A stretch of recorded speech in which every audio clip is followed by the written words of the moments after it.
போன வீடியோவில் சந்திரன் ஹெலனாவை கூப்பிட்டு போனதோட பார்த்துருந்தோம். இதுக்கப்புறம் என்ன நடந்தது இந்த வீடியோவில் பார்ப்போம். ஹெலனா அவங்களோட அறையில் உட்காந்துருக்காங்க. அந்த இடத்துல வந்த நந்தினி, உனக்காக நான் பாரத உடையை கொண்டு வந்திருக்கேன், உனக்கு பிடிக்கும்னு சொல்லியிருந்தே அப்படின்னு பாரத உடையை கொண்டு வராங்க. அந்த நேரத்தில் ஹெலனா ரொம்ப கோபத்தோடு இருக்காங்க. ஹெலனா பதில் பேசாமல் இருந்த உடனே நந்தினி, பட்ட விஷயத்துக்கு அப்புறமேட்டு நீ எங்கே போன, உன்னை பார்க்கவே முடியலன்னு சொல்கிறாங்க. ஹெலனா உடல்நிலை சரியில்லை, அதனால தான் வந்துட்டேன் அப்படின்னு சொன்ன உடனே, உடல்நிலை சரியில்லைன்னா என்கிட்ட சொல்லியிருக்கலாமே, வைத்தியரை அனுப்பிச்சிருப்பேனே அப்படிங்கிறாங்க. எனக்கு ஓய்வு தேவையாக தான் இருந்தது, வைத்தியர் வர அளவுக்கு இல்லை அப்படின்னு ஹெலனா சொல்கிறாங்க. இது மட்டும் இல்லாமல் ஹெலனா கோவத்தோட, நீ மகத நாட்டு பேரரசி அலெக்சாண்டரோட சேவகனோட மகளுக்கு என்ன நடந்தா உனக்கு என்ன அப்படின்னு கவலையோட சொல்கிறாங்க.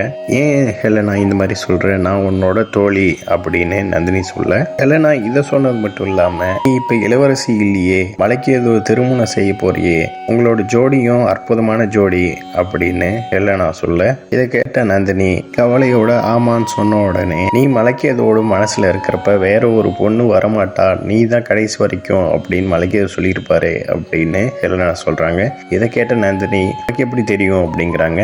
இப்படிதான் சொல்லியிருப்பாங்கன்னு எனக்கு தெரியும், எல்லா ஆண்களும் ஒரே மாதிரி தானே சொல்லுவாங்கன்னு சொன்னோடனே நந்தினியும் ஆமா அப்படின்னு சொல்லிட்டு, முதல் இடத்துல இருக்கணும்னு நீ ஆசைப்பட்ட, நான் எனக்கு அப்புறம் யாரும் வரக்கூடாதுன்னு ஆசைப்பட்டேன் அப்படின்னு நந்தினி சொல்றாங்க. இதை கேட்ட ஹெலனா, ஆமா நீ சொல்றது சரிதான், முதல்ல இருக்கிறது முக்கியம் இல்ல, ஒருத்தருக்கு அப்புறமேட்டு யாரும் வரக்கூடாதுங்கிறது தான் முக்கியம் அப்படின்னு சொல்றாங்க.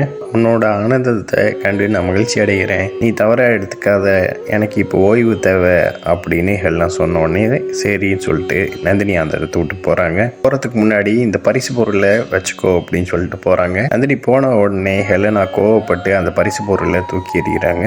அடுத்த காட்சியில நந்தினிக்கான திருமண தேதியை குறிக்கிறதுக்காக எல்லாரும் உட்காந்துருக்காங்க. நந்தினியோட அண்ணி, மலைக்கு ஏதோ ஒன்னையே பார்த்துட்டு இருக்கான் அப்படின்னு சொல்றாங்க. அப்ப ஜோசி அந்த சபையில நிச்சய தேதியும் திருமண தேதியும் குறிச்ச உடனே புருவத்தக்க அரசர்கிட்ட பத்மநந்தன், நிச்சயத்தையும் திருமணத்தையும் மகத பேரரசுல வச்சுக்கலாமே, உங்களோட விருந்தோம்பலை நாங்க பார்த்துட்டோம், உங்களோட நாட்டு மக்கள் எல்லாருமே நாங்க பார்த்துருக்கோம், என்னோட நாட்டு மக்களையும் உறவினர்களையும் நீங்க பார்க்க வேண்டாமா அப்படின்னு சொன்ன உடனே புருவத்தக்க அரசரும் சரி அப்படிங்கிறாரு. அதே நேரத்துல நந்தினிட்ட அவங்க அண்ணி, நீயும் மலைக்கு எதுவும் ஒருத்தர் சந்திச்சுக்கிறதுக்காக நான் உன் தந்தைகிட்ட பேசிட்டு வரேன் அப்படின்னு சொல்லிட்டு, பக்கத்திலேயே புனித நதி ஒன்று இருக்குது, அங்க விளக்கு ஏற்றி வைக்கிறது விசேஷம், அதனால நானும் நந்தினியும் அங்க போய் விளக்கு ஏற்றி வச்சுட்டு வரோமே அப்படின்னு சொல்றாங்க.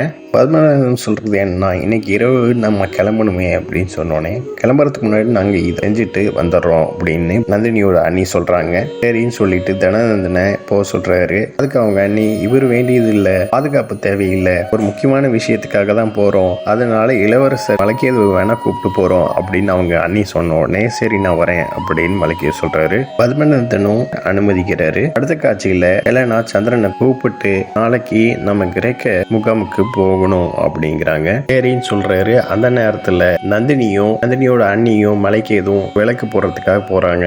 இந்த காட்சியை பார்த்த ஹெலனா கோவப்பட்டு சந்திரன்ட்ட, இந்த பெண்ணுக்காகத்தான் மலைக்கு எது எனக்கு துரோகம் பண்ணிட்டான், நம்பிக்கையானவங்க யாரும் இல்லை அப்படின்னு சொல்றாங்க. அந்த நேரத்துல சந்திரன், நான் இருக்கிறேன், என்னைய நீங்க என்னைக்கும் நம்பிக்கையானவனா நினைக்கலாம், நான் உங்களுக்கு துரோகம் பண்ண மாட்டேன், உங்களோட உத்தரவை கண்ணை மூடிக்கிட்டு நான் நிறைவேற்றுவேன், உங்களை விட்டு போனவன நீங்க நினைக்காதீங்க, அதையே நினைச்சுக்கிட்டு இருந்தா எந்த பயனும் இல்லை அப்படிங்கிறாரு. சந்திரன் பேசினதை கேட்ட ஹெலனா, மகத நாட்டு இளவரசிக்காக எனக்கு துரோகம் பண்ணால மகத நாட்டுக்கு நான் ராணி ஆகி காட்டுறேன், என் மனது கண்ணாடி மாதிரி உடஞ்சிருச்சு, அது தூள் தூளா ஆனது நிச்சயமா குத்தும், இது வரைக்கும் எனக்கு மலைக்கேது மட்டும்தான் கோபமா இருந்தது, இப்ப எனக்கு நந்தினி மேலையும் கோபமா இருக்கு, மலைக்கேதுவும் சும்மா விட மாட்டேன், நந்தினியும் சும்மா விட மாட்டேன், இது வரைக்கும் செஞ்சதுக்கு தப்பு இல்லை, மலைக்கேது மட்டும்தான் பதில் சொல்லணும், இப்ப நந்தினியும் பதில் சொல்லணும் அப்படின்னு ஹெலனா கோவப்படுறாங்க.